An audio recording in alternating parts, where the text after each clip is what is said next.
AB 101 by Assemblymember Medina on graduation requirements, ethnic studies. It is a suspense candidate, author's waive presentation. We'll go to public comment. There's nobody in room 4203. There's nobody in room 2040. Is there anyone on the phone line in support of AB 101? Show support for AB 101. Please press 1 followed by 0. And we will go to line 61. Please go ahead. Hello, this is Kenna Chick from Disability Rights California, and we are in support. Thank you. Next, we will go to line 81. You are open.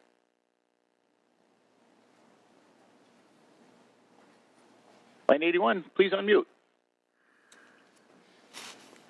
Final opportunity to show support. Line 81, please go ahead. Hi, can you hear me? We can. Okay, I wasn't sure if that was my number. Hi, my name is Jasmine Prasad. I'm the Vice President of Legislative Affairs for the Student Senate for California Community College, and we strongly support AB 101. Thank you. And line 159, you are open. Yes. Good morning, Mr. Chair and members. Isabel Garcia on behalf of the California Teachers Association.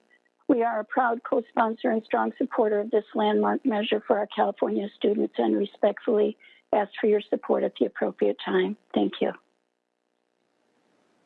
Thank you. And Mr. Chair, we have no other part. Whoops, excuse me. We do have one person with an operator. One moment, please.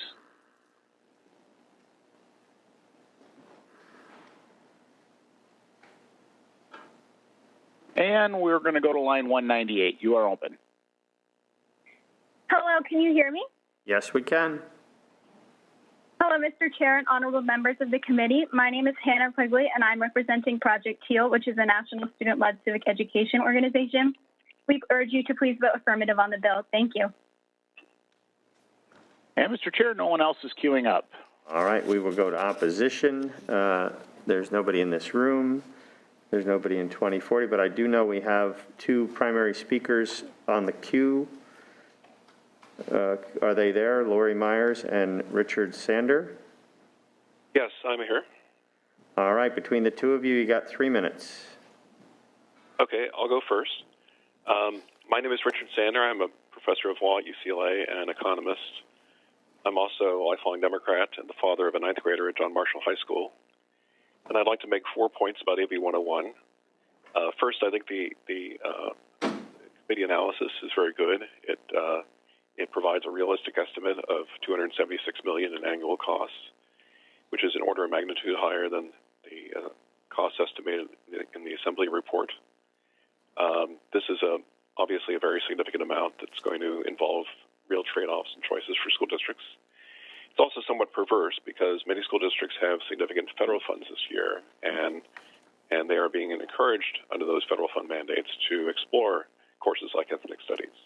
So this bill shifts a sort of a federal fiscal opportunity into a state ongoing responsibility. We also need to look at the benefits coming from this cost, and over 100 scholars have submitted a letter, which I've forwarded to staff about the effectiveness of this curriculum, and their conclusion is that the effectiveness has not been shown. So I think the cost-benefit analysis for this doesn't work. Thank you. All right. Do we have Ms. Myers? Yes, thank you. I'm Ros Myers of Educators for Quality and Equality, a large grassroots group of California educators. We ask that the Appropriations Committee delay AB 101 until the next legislative session. The State Board of Education gives us best practices for curriculum adoption. You start with many, narrow to a few, and select one with a focus on transparency. But right now, we can't follow these best practices. There is only one ethnic studies curriculum being marketed to our districts, and one product does not make for competitive pricing or quality. What's worse is that this one curriculum is based on the rejected first draft of the ethnic studies model curriculum, the one that Governor Newsom said would never see the light of day, the one about which Assemblymember Medina and Senator Portantino both expressed deep concern. This curriculum advocates against transparency, literally telling teachers to, quote, fly under the radar to teach their own political agendas and avoid oversight. For $250 million, is this what we want our ethnic studies legacy to be?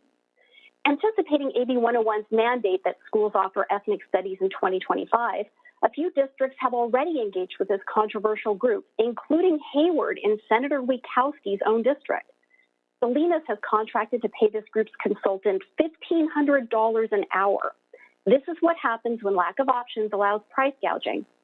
You may ask why school districts wouldn't just use the ethnic studies model curriculum. Well, the ESMC contains resources, but it's a model, not a curriculum. Districts still need to turn it into a teachable curriculum, but many, especially rural, don't have the capacity. So please, for our students, give companies building ethnic studies curriculum, some for free, time to complete their instructional materials so our districts have many to choose from. Thank you. Thank you. We will go to anyone else in the queue opposed. State your name and your organization and your position. If you would like to show opposition to AB 101, please press 1 followed by 0, and we'll go to line 183. Please go ahead.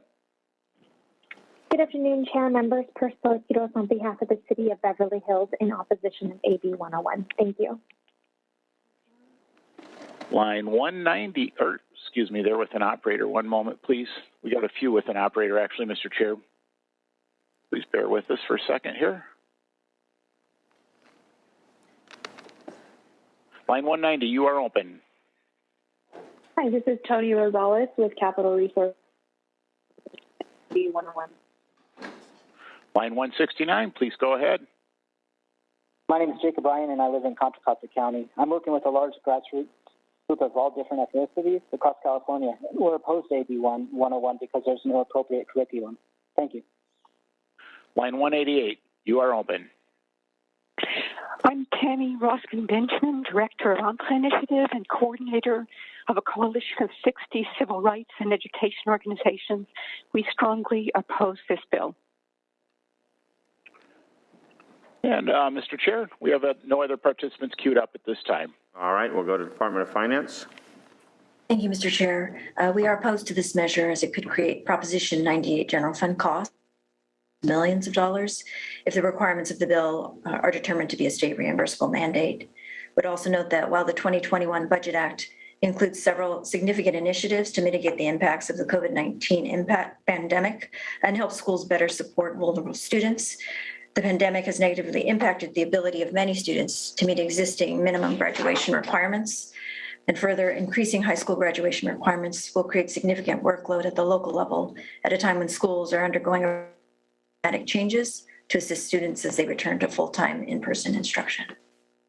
All right, we've heard from Finance. We have no questions. Without objection, AB 101 will go to suspense. AB 927, Medina, Public